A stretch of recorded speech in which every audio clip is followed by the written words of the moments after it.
Ya, selamat siang anak-anak. Selamat siang, Bu. Bagaimana kabar kalian hari ini? Apakah semuanya sehat? Sehat, Bu. Sehat. Gak ada yang sakit kan ya hari ini? Enggak. Ya, ada ya. Oke. Jadi sekarang kita akan belajar mengenai hidrolisis garam ya anak-anak. Jadi sebelum kita lanjut ke pembelajaran hari ini, Ibu ingin menanyakan apakah hari ini semuanya hadir ya?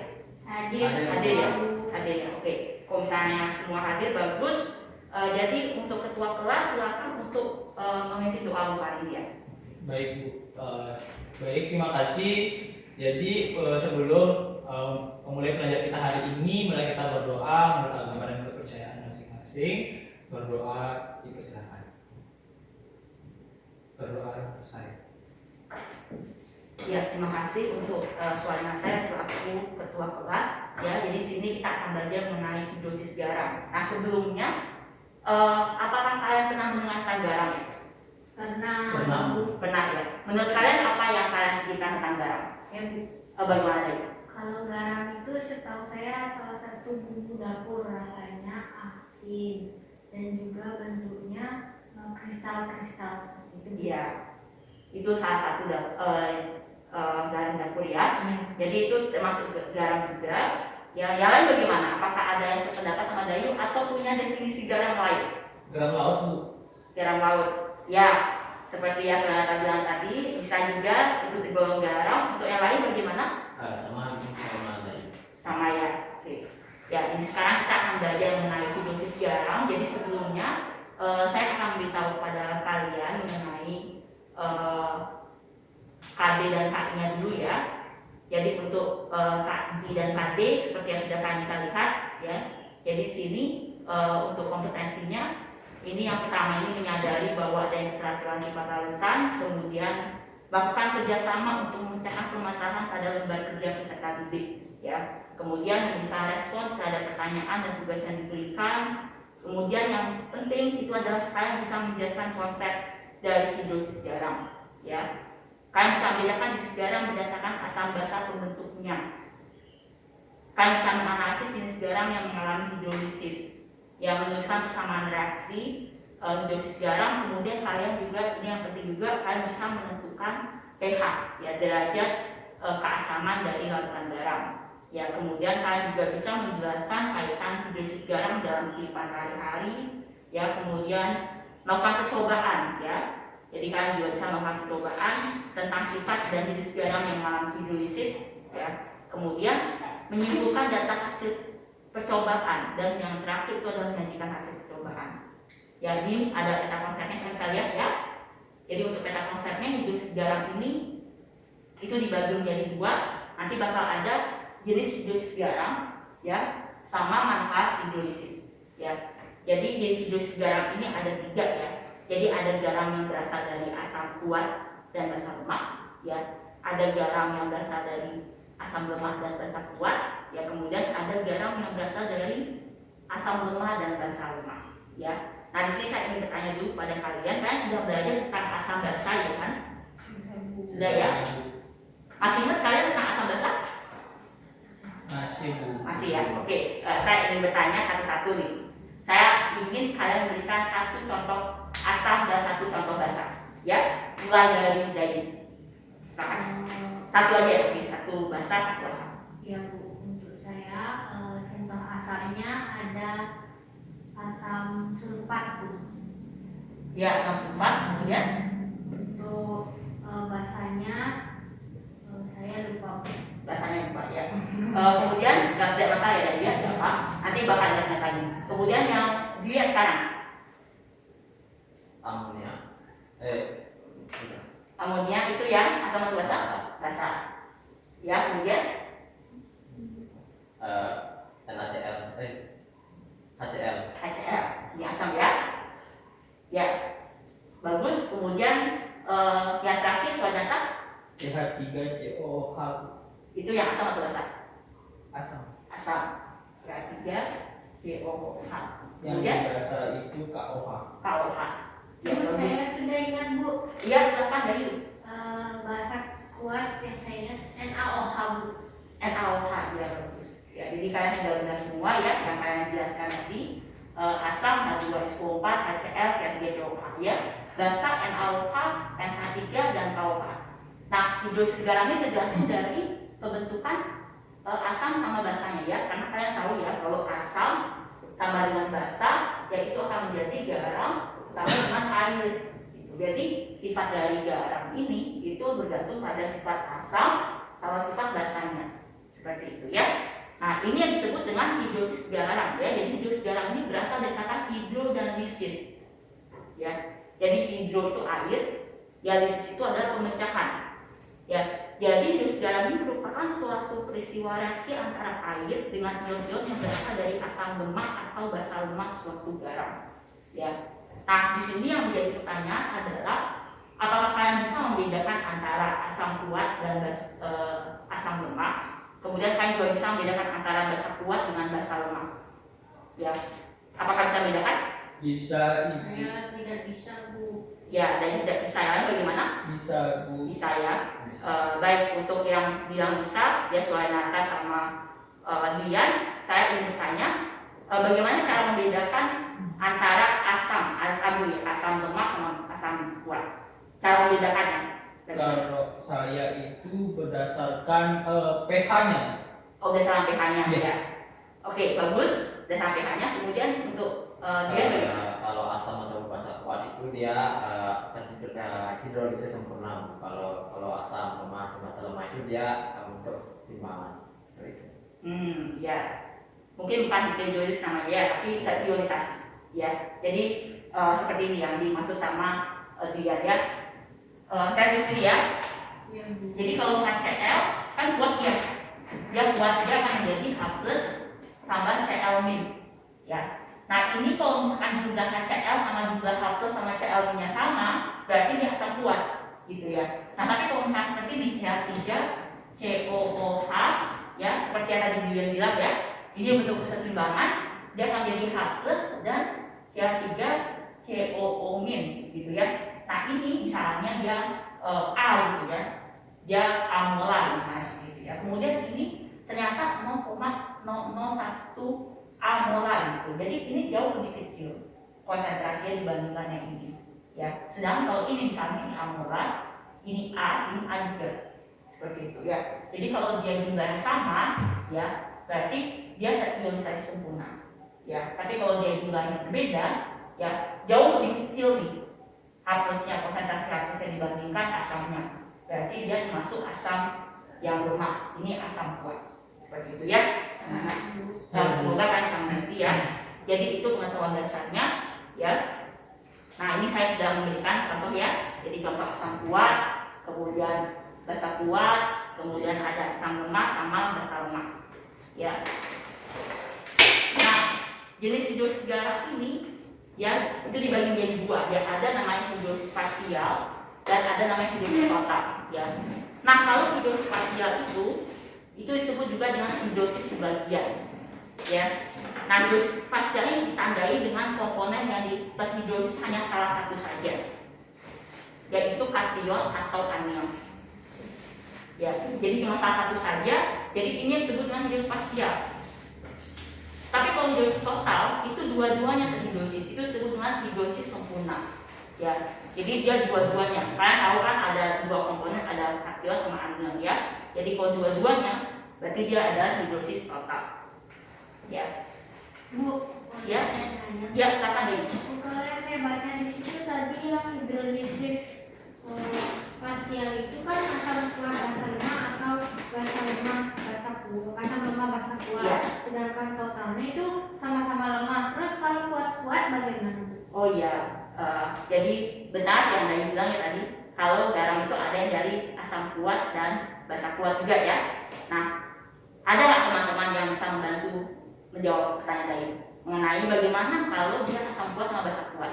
Apakah dia terhidrolisis atau tidak?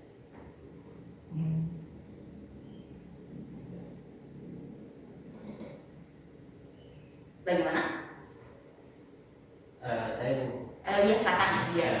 baik, dari asam kuat dan asam kuat itu dia tidak terhidrolisis. Tidak terhidrolisis, bagus sekali ya. Jadi kalau dia asam kuat, basa kuat dia tidak terhidrolisis ya. Karena yang terhidrolisis yang bersinar air itu cuma yang komponen lemahnya saja. Ya, jadi kalau kation lemah ataupun yang anion lemah itu yang bereaksi dengan air. Ya, jadi kalau dia garam yang dari asam kuat dan basa kuat, dia pasti pH-nya netral ya. Dia tidak mengalami hidrolisis, dia netral pH-nya ya. Terima kasih Bu. Ya, dari sudah jelas berarti ya. Oke. Nah sekarang saya ingin kalian coba mengerjakan untuk tugas yang satu ya. Tugas yang satu, kalian bisa melihat untuk yang di slide. Bisa ya, bisa melihat ya. Coba kalian menentukan yang A, B, C saja. Ya, tentukan apakah jenis garam di bawah ini tidak mengalami hidrolisis, ya, atau mengalami hidrolisis sebagian atau malah mengalami hidrolisis total. Ya. Kemudian tentukan pula sifat keasamannya. Yang pertama itu adalah amonium nitrat. Yang saya tulis sini ya. Amonium nitrat. Kemudian yang kedua itu adalah kalium karbonat.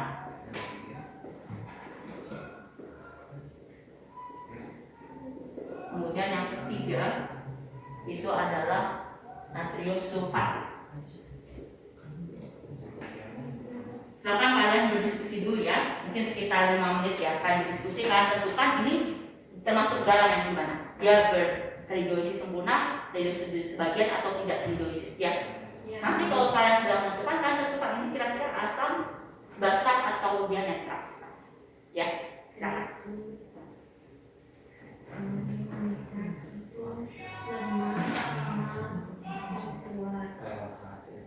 Jadi asam, kalium karbonat, basa kuat, asam lemah, basa, natrium sulfat sama-sama kuat.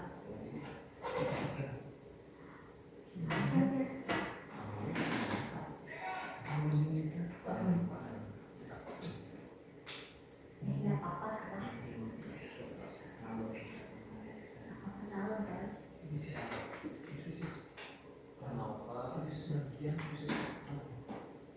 Itu sebagian tidak terhidrolisis itu ya, sebagian tidak sulfat kuat. Amonium kan amoniumnya basa lemah, nitratnya kuat, berarti dia sifatnya asam ya. Kalau asam kuat, terus kalau kalium karbonat kan dia kuat, basanya kuat, karbonatnya lemah, jadi dia basa. Terus kalau natrium sulfat, natriumnya sulfatnya kuat. Kalian anak-anak sudah selesai? Sudah. Selesai ya? Oke. Saya tanya satu-satu ya. Untuk yang satu amonium nitrat, saya ingin tanya rumus kimianya apa ya? Dimulai dari dia dulu. Amonium nitrat rumus kimianya apa? N4 N23. Ya, betul. Ya, ini terhidrolisis atau tidak? Terhidrolisis sebagian. Terhidrolisis sebagian, ya bagus. Sifatnya? Asam. Ya, bagus. Ya, ya benar yang dikatakan oleh dia ya. Teman-teman lain setuju kan? Setuju. Setuju ya. Oke, kemudian yang kedua saya tanyakan suadinata. Untuk rumus kimianya apa? Kalium K2CO3. K2CO3 ya bagus. Untuk terhidrolisis atau tidaknya bagaimana? Terhidrolisis Terhidrolisis sebagian atau total? sebagian. Sebagian ya bagus. Untuk sifatnya? Basa. Sifatnya basa ya. Betul sekali ya. Bagus. Untuk teman-teman lain setuju? Setuju. Setuju ya. Sekarang Bayu untuk yang tiga natrium sulfat rumus kimianya? Na2SO4. Na2SO4 ya bagus. Untuk terhidrolisis atau tidaknya? Tidak, Bu. Tidak terhidrolisis ya bagus. Untuk sifatnya? Karena tidak terhidrolisis seperti yang saya ketahui tadi, berarti dia netral. Iya bagus ya. Jadi kalian sudah bisa untuk menentukan ya untuk terhidrolisis atau tidaknya, kemudian dia terhidrolisis sebagian atau total dan sifatnya ya. Berarti kalian sudah bisa menangkap apa yang saya jelaskan tadi ya.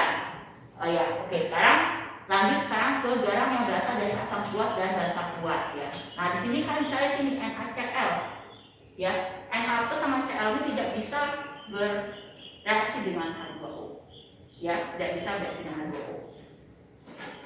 Nah, sini kalian bisa lihat penentuan pH-nya, ya. Nah, kalau misalkan dia konsentrasi H plus itu sama dengan konsentrasi OH- karena dia Kw, ya, Kw itu adalah konstanta ionisasi air, ya, itu dia nilainya 10⁻⁴.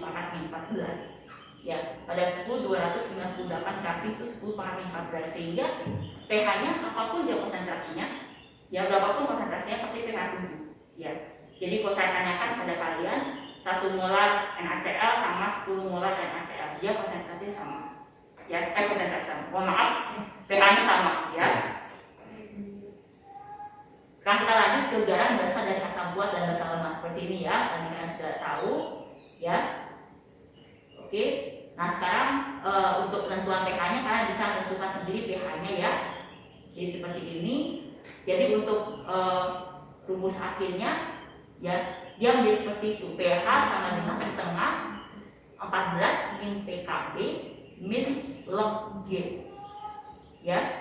Dengan G-nya itu adalah konsentrasi garam. Ya, G-nya itu adalah konsentrasi garam.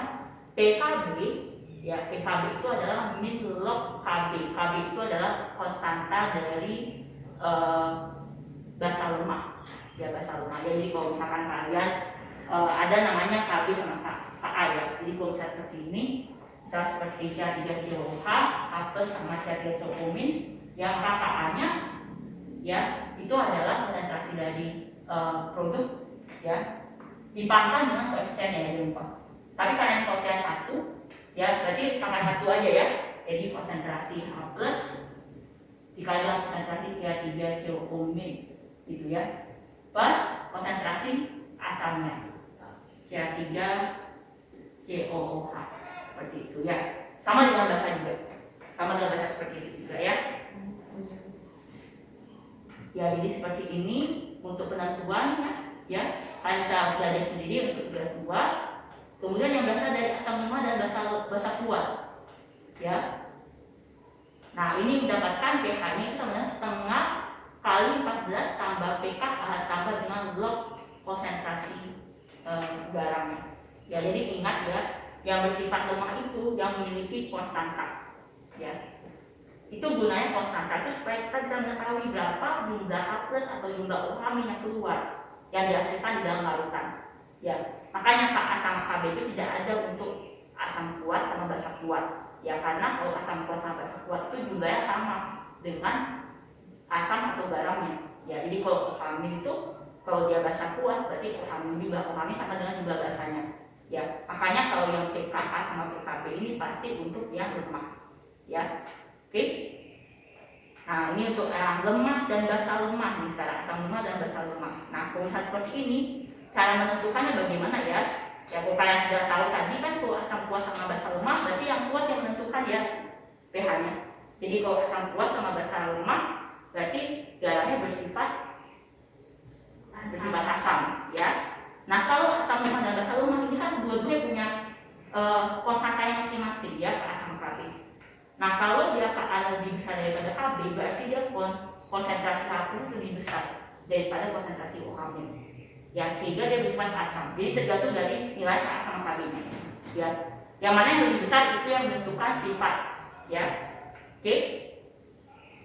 Ya, seperti itu, ya. Nah, sekarang kita akan belajar mengenai manfaat hidrolisis, ya. Jadi hidrolisis sebenarnya banyak sekali manfaatnya dalam kehidupan sehari-hari, ya. Jadi seperti yang tadi sudah dibilang, garam itu, ya. Jadi garam dapur, ya, NaCl itu merupakan salah satu garam, tapi dia tidak mengalami hidrolisis, ya, karena NaCl kan dari asam kuat dan basa kuat, ya. Dia tidak mengalami hidrolisis sehingga dia pH-nya 7, ya. Nah, tapi misalkan kita lihat nih di buku saya, ya, misalkan pemutih pakaian ini dia dari garam NaOCl, ya. Dia garam dari NaOCl ini, ya, OCl itu ion apa namanya? Kalian tahu? Hipoklorit, ya, hipoklorit, ion hipoklorit, ya. Jadi ion hipoklorit itu dia bersifat lemah, ya. Ion hipoklorit itu bersifat lemah, jadi asam hipoklorit itu dia asam lemah, ya. Ya, dia mengalami hidrolisis, ya. Nah, kalau misalnya pupuk, Ya, misalnya seperti pupuk ZA gitu ya, dia NH4 2 kali SO4 ya. Jadi NH4OH-nya yang mengalami hidrolisis seperti itu ya. Jadi sekian saja anak-anak bisa kalian baca sendiri mengenai manfaat yang lainnya. Ada banyak sekali manfaat hidrolisis ya. Untuk perhitungan pH-nya saya juga bisa mencari perhitungan pH sendiri ya. Jadi penurunan rumusnya itu mudah sebenarnya. Yang penting kalian tahu mengenai KW ya, kemudian kalian tahu mengenai KH ya, KH, kemudian kalian tahu tentang KA dan KB ya. Jadi konsep itu sangat penting kalian tahu untuk kalian bisa menentukan pH dari lautan garam ya. Nah, sampai sini kalian ada yang ingin ditanyakan lagi? Tidak. Tidak ada yang ingin ditanyakan ya, oke. Jadi pertemuan hari ini sampai sini saja ya anak-anak. Baik, untuk ketua kelas bisa ditutup ya pertemuan hari ini. Baik Ibu, sebelum untuk mengajar kita hari ini, mari kita berdoa untuk gambaran kepercayaan masing-masing. Berdoa dipersilakan. Berdoa selesai. Ya, terima kasih Sonata. Terima kasih anak-anak, kalian sudah aktif hari ini ya. Kalian sudah banyak belajar.